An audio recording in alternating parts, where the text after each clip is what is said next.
Good evening, YouTubers. Good afternoon, good morning, wherever you may be. It is night time here, and we're illuminated by candles because the boat's blown some of the power, so it's kind of appropriate for the ghost story. I'll just show you. This is my daughter's candelabra. There's my daughter. She's done my makeup. If you can see, because I think she's just as sick of my melting eyeliner as anyone else is. Right, I'm going to hand the phone to her now. I'm surprisingly sober, considering I've had several pints of wine, with water, of course. Oh, she's adding chemicals to the candles. Right, I shall hand this over to you now, Faith, and you can film me through the candelabra. Oh yeah, I can see. Right, that's actually quite a good effect. Well, I'm on my boat at the moment, but I grew up in the first 20 years of my life. I didn't just grow up. When I was 20, when we moved out the house. You can actually look it up on Google Earth. It is in the town of Lewes, spelled L-E-W-E-S. And 86 High Street. My father was the senior partner of a law firm there called Lewis, Holman and Lawrence, not spelled L-E-W-E-S. Lewis, Holman and Lawrence was spelled L-E-W-I-S. Lewis, Holman and Lawrence. Mr. Lewis, as I believe, was the when he was there, it was sort of the days of Prince Regent. So we're talking George III, and the whole house, it was a big building that I grew up in, big building. In fact, when my mum died, and I got together with both my sisters, someone said, "Where did you grow up?" And I said, "Oh, we grew up in a mansion." And my sisters both burst out laughing and said, "No, we didn't." And I said, "Well, how would you describe 86 High Street, Lewis?" It was a terraced mansion. And they both looked at each other and they went, "My God, it was. It was." There were about 28 rooms in Lewes, 86 High Street. It was a mansion. It had a main staircase, big main staircase, very grand. And it had a back staircase for the servants, so the servants wouldn't be seen. And it was made of wood, mostly. The structure, the floors. And there'd been a big fire in Lewes. In fact, there was a fire in 1904. My dad kept the newspaper clippings, and they managed to retrieve. The claim to fame was they managed to retrieve all the legal documents. Now, Mr. Lewis, him and his family. Well, I'll tell you what. I think you might have to hand me the phone because it's the light's very bright for people. Mr. Lewis, in his day, it would only have been like one office. He might have thought to himself, "Well, I'll just have a study and become a lawyer." By the time Mr. Holman, Freddie Holman, came along, they'd adopted a few other premises, much to the disgust of Carolyn Holman. And her stepson smoked cigars, so they built a little bit of an outhouse in the garden, and she banished him. So that there was a lot of history to it. You can look it up, and I've actually put these ghost stories out on the internet because I would love it if no one lives in that building anymore. It's now the Master Craftsman Guild of Master Craftsmen, something like that, have the building. And I would love to know if anyone has any history or explanation as to the episodes that I had during the time that I lived in the house. And as I say, it was 20 years. Now, there were lots and lots of episodes from when I was little. But when you're little and you hear bangs, you're always scared there's someone under the bed. And I was probably more scared than most. And there were lots and lots of strange things that happened in the house. I never saw an apparition like a full human being type ghost, but there were two particularly really terrifying episodes that happened during my time living at 86 High Street. Now, as I've said before, By the time my father took over the practice, and he was a senior partner, he owned half the building, and the other partners all had shares in the building. We were living in the 3-bedroom apartment up top where the servants would have lived. And there was just a staircase. There was only one way in, only one way out. And the first really distinct... I meet people who say, I don't believe in ghosts. Well, the thing is, until you've experienced something, you won't, until you've actually been there. Now, at Christmas, because it was a 3-bedroom apartment, my parents had 1 bedroom, my sister had another bedroom, which was very small. I had a large bedroom with 2 beds in it, and when my other sister would come to stay, they'd push the 2 beds together, and her husband would stay there. Sometimes my gran would stay. They'd put a camp bed up, they'd sleep in the living room. And guess who got elected to sleep in the offices downstairs, which I always felt was very insecure. Now, as a kid, I used to play in the offices. I loved playing in my dad's offices. He had internal phones, and I'd have friends come over, and we'd play with the internal phones. Bzz, hello, operator, may I help you, and all that. And we'd have lots of fun. But at night, when we were going to sleep, the last fucking place I wanted to be was downstairs in the office. Because from when I was tiny, I would listen out, and the episodes were intermittent. So it could be weeks and weeks and weeks. I'd lay awake at night thinking, is there someone listening? Is there going to be something? And everything would be fine. I think everything's going to be fine. And it's suddenly a bang, and I learned to recognise and memorise every single noise in the building. I knew if someone was turning a lock in the basement. I could hear it from my bedroom up the stairwell, because I had this big grand staircase downstairs. Anyway, this particular Christmas, I was elected to be the one. In fact, I think I said, yeah, all right, I'll sleep downstairs in Roger's office. Roger was one of the partners at the firm. He had an office opposite my dad's. It was on the 1st floor. And I was there, and as usual, I had insomnia from when I was little. I just couldn't sleep because of the noises, the bangs. There'd be a sudden, very definite, loud bang, and I'd be like, oh my God, what was that? So I was sleeping in his office on a camp bed, and I'd been up all night having fags and drinking special brew, I think, and on tenterhooks. And I thought, everything's fine. Everything in that house seemed to happen at about 3 o'clock in the morning. Well, bang on 3 o'clock in the morning. This particular year would have been about 1986. Could have been a little before. So I'm asleep in Roger's office. Now, the house being old, the door to Roger's office had a very large gap underneath it. So if a light came on underneath... outside, it shone. And I, at 3 o'clock, heard my entire family wake up in the flat above, and they were always a noisy family. That's why I'm a noisy person. They were all full of, has Kath been to the loo? Get your headscarf. Oh, get your handbag. Who's got the car keys? They were making the noises, and I heard their voices. They were my family, and I'm laying in this camper bed thinking, what the fuck are they doing at 3 o'clock in the morning?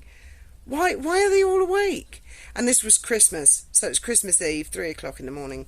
I thought, well, something's, my brain, because when you've got supernatural stuff going on, you're searching for a logical explanation. Well, they were all walking above on the top floor, and I could hear the footsteps, and I'd memorised every noise.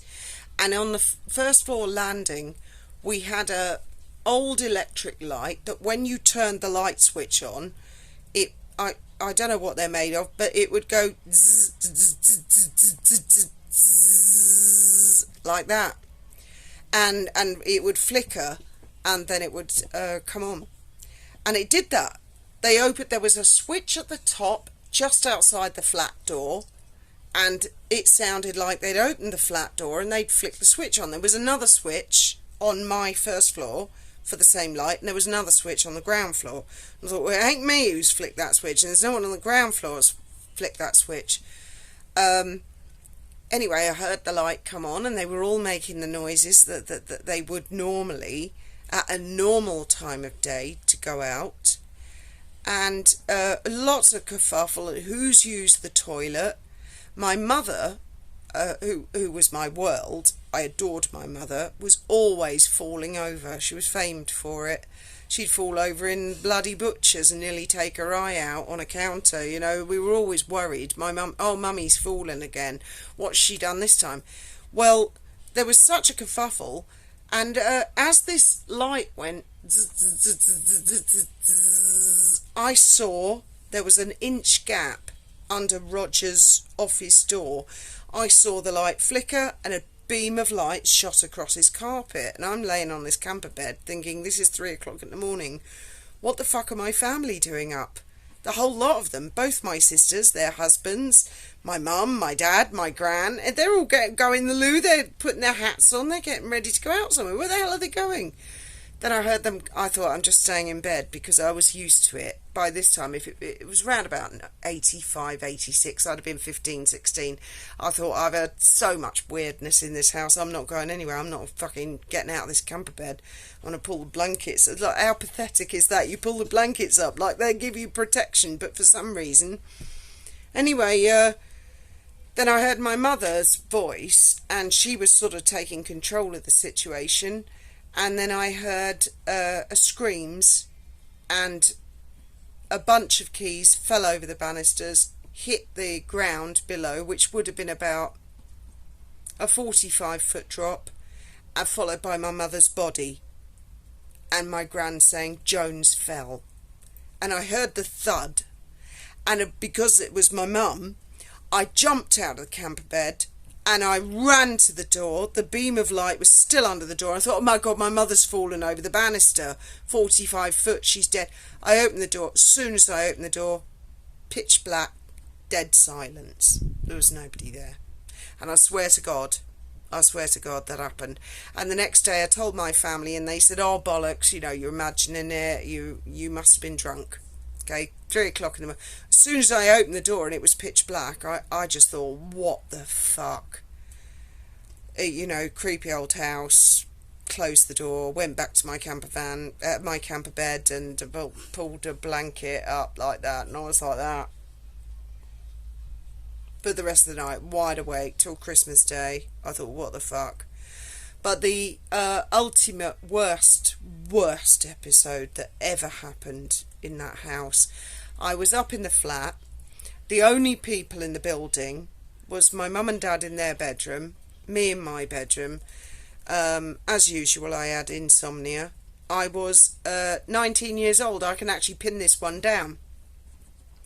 It was 1989. It was the year we finally sold. My dad sold his he retired, sold his half of the building, thank God. And I moved out, and I moved into my flat at 73A Sackville Road.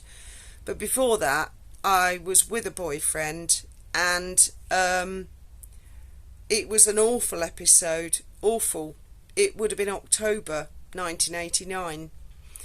And I remember after this episode, I went to go and stay with my boyfriend's parents in Bedford for the weekend, and because it was so awful, I mean, it affected my mum and dad. My dad had always denied the stuff that went on in the house. He was just that type of character. He was like, stop it. He didn't want to know. He knew it was going on. There is no way that the rest of the family could not have known about the bumps and the stuff in the night. Well, I'd had insomnia. I was 19 years old, and my bedroom was dead opposite the kitchen. I used to go and make lots of cups of tea and chain smoking all night long and stressing. I'm a big fingernail biter, actually, and it's as a result of having lived in this house for 20 years. And I had, for some reason, that day, spent the entire day cleaning my bedroom, which I did often. You know, I'd have lots and lots and lots of spring cleaning. and making my bedroom absolutely super perfect. But I could never sleep in the entire dark. And I had a built-in wardrobe, and I had a little strobe light in that, like a night light. And also I had the curtains drawn back so I could see the street lights of the high street in Lewes. Our house was near the Bottleneck, if anybody looks it up on Google. Now, there were two single beds, and I was sleeping in one, and well, not sleeping, but laying down, and then thinking, fuck it, I'll have another cup of tea, I'll have another fag. And the other bed, I had smoothed the duvet dead flat, and I could see everything. It was in the dark, but I had street lights from 86 High Street, and I had the night lights, so my eyes had adjusted, and I'd been looking at the bed. Well, I thought, I'll just make one more cup of tea, and I glanced over at this other bed that was between me and the window, and there was something black on it, like a pair of socks when you've washed them and folded them into a ball. And they were making a depression. I could see the wrinkles in the shadow of the depression, and I thought, well, that's funny. I'm sure there was nothing on that bed. Didn't really think anything of it, but I thought that's weird. And then this little tiny thing that I can only describe as like the tip of my finger, really a tip, came out of this little black ball, and it was moving like that. And straight away, because I knew the house, I thought, what the fuck, oh my god, here we go. So I just laid in bed with the duvet pulled up over my nose, laying in my bed watching this, and I thought, again, it was 3 o'clock in the morning, and I thought, maybe this happens every night and I'm just not aware of it, I don't know. Anyway, I thought, it'd go away, it'd stop. Didn't stop, continued, and it grew in height to like that, and it continued to grow and grow and grow. Now, being in the attic, our ceilings weren't particularly high at the time anyway, and I'd put like a Bedouin tent kind of material all over my ceiling. This thing grew to the full height of the room, and it seemed to come from this dark pile. And as it grew, it moved out a little, and it became clear it was beads, a double-length bead, and the beads were chinking. They were making noises, and like a rosary, a really long rosary, like a monk might wear round his waist or something, or I don't know what it was. All I can describe is beads. And then when it got to full height to the ceiling and it could go no higher, it moved away from the other bed, and the lump reduced in size, and it slinked, so it was dangling, and it was full length. So the height of the room was probably about 9 foot. It was double length to the carpet, so that would have been 18 foot. It had intermittent larger beads, like a rosary. I'm still laying in my bed in the corner opposite the window with the duvet up, and it wasn't until it started to move towards me I went fucking crazy. I was standing on my pillow backed up in the corner, and this thing came towards me, and I was screaming my fucking head off. Excuse my French, I was 19 years old. I was absolutely screaming my head off. My father had a burglar alarm fitted, and my mother had the panic button by her bed. They were the other end of the flat, and they'd heard the screams, and my mother thought a murderer had got into the flat and was an axe murderer and was murdering me. It come right at me, this thing, right into my face, and then it was as if an invisible entity had hold of it and shot through my bedroom wall, and the beads tried to follow, but they all it went so fast they all grouped up on the wall and slid down and hit my duvet. Well, I was out of that bed, and I ran directly to my bedroom door, which had a round hand turn. I couldn't open the door. I could not get the door open. I was screaming, banging on the door. I was 19 years old. I wasn't a kid. Finally, the door come free, And I ran down the flat, pounced into my mum and dad's bedroom, and they were both wide awake and holy shit, what the fuck's going on? And I pounced all over their bed, and my dad was going, what, my mum, and I couldn't speak. I was like, and eventually I said, I've seen a ghost. There's a ghost. There's a ghost. You know, I seen a ghost in my bedroom. My father took it dead seriously. He could see. And we went back to the bedroom. There was no sign of any beads, nothing. I swear to God, it was probably one of the most traumatic things I ever went through. I have no idea what those beads were about. I don't recall seeing any apparition holding them or a person, anything like that.